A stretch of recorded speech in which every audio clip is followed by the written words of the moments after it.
Hello mga kabibig! Welcome back sa ating bagong YouTube channel. Ito ang pinakamaingay ng YouTuber sa lahat ng YouTube. Ako si Kabibig, maglabag-labag na town with evidence. So eto kabibig ha, grabe, totoo kaya itong nabasa nating chismis ngayon na Risa Hontiveros budget insertion umabot ng bilyones sa flood control, sa budget insertions? Grabe mga kabibig. Flood control ha, 750 million ang kanyang flood control. Saang parte ng Pilipinas merong flood control project si Risa Hontiveros? Tapos, ang kanyang budget insertion, 3 billion pesos? Naku kabibig, talagang nakakalula ang mga perang ito. Kung totoo man ito. Ito'y napag-usapan ni Nakatunying kanina mga kabibig na kung saan shocking revelation. Hinihintay nila ang kampo ni Senator Risa Hontiveros para magsalita sa isyong ito. Pero itong kalaking pera kabibig pa, akala natin inosente. Kung totoo man ito kabibig, no? Talagang sabihin natin napaka-demure pero may tinatagong baho. Imagine, bilyones pala. Tapos, galit na galit sa confidential funds ni VP Sara na di umano'y sabi niya magnanakaw, kailangan talaga imbestigahan. Pero si VP Sara, sa COA, maganda ang resulta. Pero ngayon, naglabasa na ang baho. Bilyones pala ang budget insertions. Tapos may flood control projects pa. Ang tanong, sino ang mga contractors ni Senator Risa Hontiveros? Sounds fishy. O, pakinggan natin kabibig ha. Pakinggan natin. Ito na. To be fair kay Senator Risa Hontiveros, hindi lang 750 million ang kanyang insertion sa flood control. 750 million ang kanyang insertion sa flood control. Oh! Control. And hindi sa buong budget nasa 3 point ano siya? Mahigit 3 billion, 3.01 billion. 1 billion, ano? Tingnan ko na nga para. Bilyones! Hindi ako makapaniwala. Hanggang ngayon, hindi ako makapaniwala. Risa Hontiveros, mga magulang at mga mahal na mga taga-subaybay, ang kanyang kabuoang budget. Saan mo ba nakuha yan? Para sa 2025. Natawagan mo na ba, Yuel? 2025 ha. 2020. Si Katunyeng hindi makapaniwala. Ito ha, budget insertions ni Risa, 3 billion plus. Tapos flood control projects, 750 million. Milyones at bilyones ang pinag-uusapan kabibig. Kaya hindi makapagniwala si Katunyeng na Senator Risa Hontiveros may ganitong anomalya. Hindi naman anomalya kabibig kasi hindi pa naman na imbestigahan. Oo.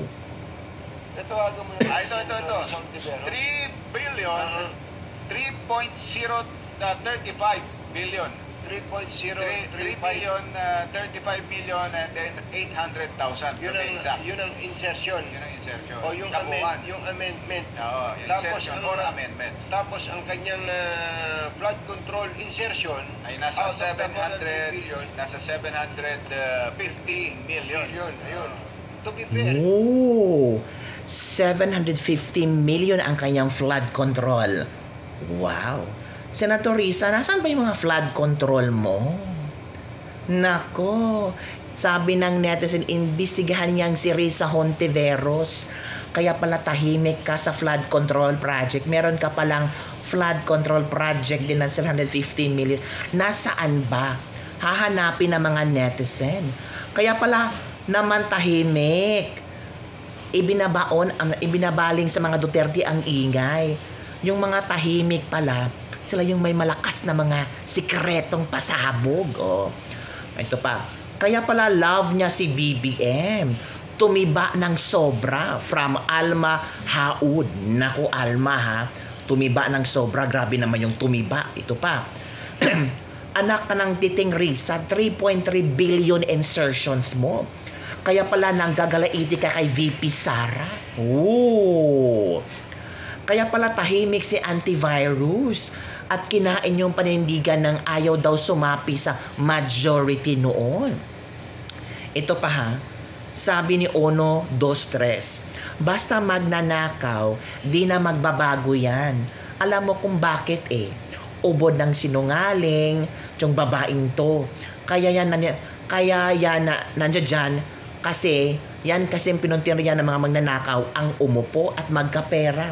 Puro ingay lang naman ang gagawin nila. Ngayon, ipaliwanag mo, Risa. Tingin ko magsisinungaling ka na naman ito. Kasi kapatid ka na magnanakaw ang pagsinungaling. Nako po, kaya pala tahimik si Senator Risa Hontiveros sa flood control. Meron palang 750 million at may budget insertions na bilyones. Sabi ng iba, imbestigahan na yan kung nasaan ang mga projects at kung bakit may bilyones na insertions, para saan yon. Mas malaki pa ang budget ni Risa kumpara sa OVP.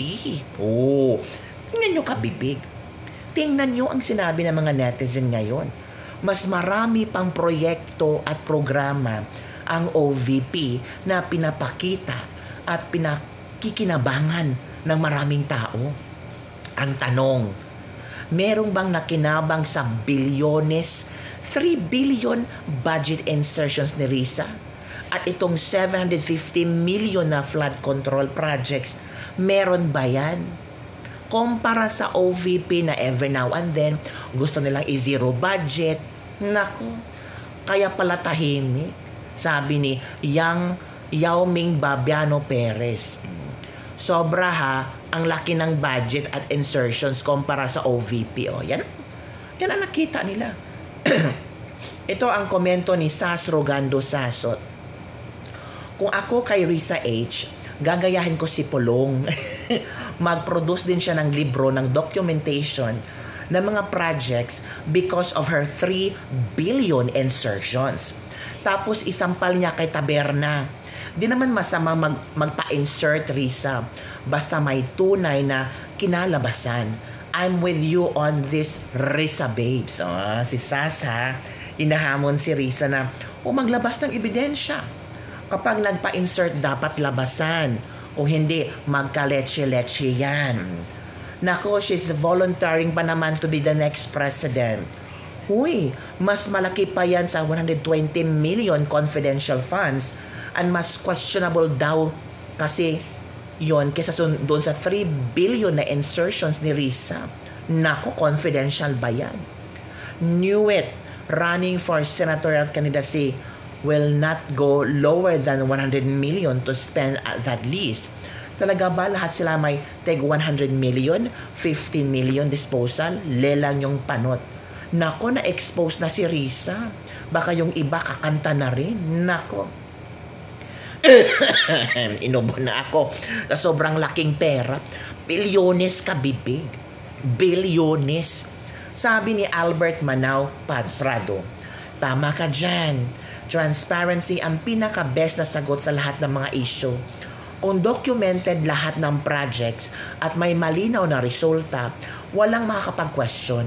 Mas lalo lang titibay ang credibility niya. Exactly. Hindi masama ang insertions kung may napupuntahan at may nakikita ang taong bayan. Kung may libro ng accomplishments, parang receipts na hindi matatalo sa kahit anong banat. Ang problema, may ilalabas bang libro? Oh. Kaya pala tahimik si Madam Chair sa Blue Ribbon. Hindi mo mahagilap yung Madam Chair na pinakamagaling maglilink nung investigasyon sa Pogo. Paano na yan, Madam Chair?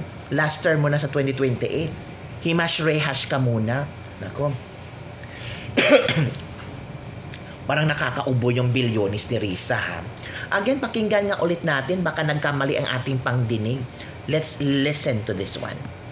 Kay Senator Risa Hontiveros, hindi lang 750 million ang kanyang insertion sa flood I told you. And, hindi, sa buong budget, Nasa 3 point, ano siya?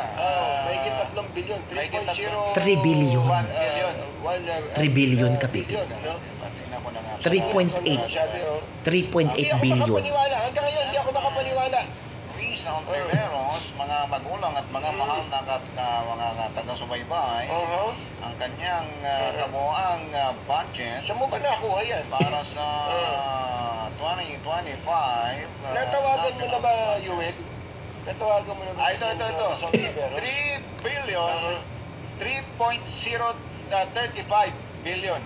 3.035. Laki. 35 million and then 800,000. Yun ang insertion. Yun ang insertion. O yung Kabuuan. amendment. Oo, Tapos insertion ang or amendments. Tapos ang kanyang flood control insertion Ay nasa out of the 700 billion, nasa 750 million. Ayun. Nako, flood control talaga, no? Meron bang flood control project si Risa Hontiveros? May nakikita ba kayo na mga flood control project ni Risa Hontiveros? I-comment down below baka sa mga probinsya nyo. Oh, this is a flood control project of Senator Risa Hontiveros. Saang banda? 'Di ba? Dapat sana maghambog-hambog yan si Risa. Post sa kanyang social media na, ginawa ko tong flood control project, galing sa pera ng taong bayan, polidong-polido, mga ganun ba? Hindi katulad ng gawa ng ibang contractor dyan, ng mga ghost projects. Ang tanong, sino ang contractor ni Risa? Sabi ni Ria Mer, imbestigahan dapat lahat kung saan nila dinala yung mga budget mula presidente, senador, mga congressman, mayor, gobernador, hanggang kapitan. Mga DA noon kayo, magkasabwat kayo, mga demonyo kayo. Mas malaki pang budget sa vice president, tapos akala mo kung sinong santo-santo itong si Risa. Mas mataas pang budget niya kaysa kay VP. Magkapagsalita kay VP, wagas sa accountability. Kay VP Sara, ikaw Risa, accountability nga. Ilabas mo ang resibo. Kagaya ni Pulong, labasan ng libro, labasan ng resibo. Ang tanong, may resibo nga bang ilalabas? Nako, yun lang kabibig ang ating latest lebak-lebak for today. Grabe, shocking revelation, no? As in, super do ikaw katunyeng ha, baka masampal ka ni Risa ng isang yung makapal na libro. Nandoon yung mga budget insertions niya at flood control projects. Wala namang masama kung meron talagang totoong insertions, kung saan nilagay yung budget insertions. Tapos wala namang masama kung hinahanap itong flood control projects at budget insertions. Kasi wow, pera natin to. Karapatan nating humingi ng mga resibo, documented papeles, visible projects, kasi pera natin to. At kung magalit si Risa Hontiveros, bakit naman siya magagalit? We're just asking kung nasaan, para saan itong budget insertions na 3 billion, Risa Hontiveros. Hindi naman masama magtanong, diba? At yung itong flood control mo, pwede pa pasend ng picture, yung polidong flood control. Gusto naming makita. Mahirap naman kung magmumukha lang tayong tanga.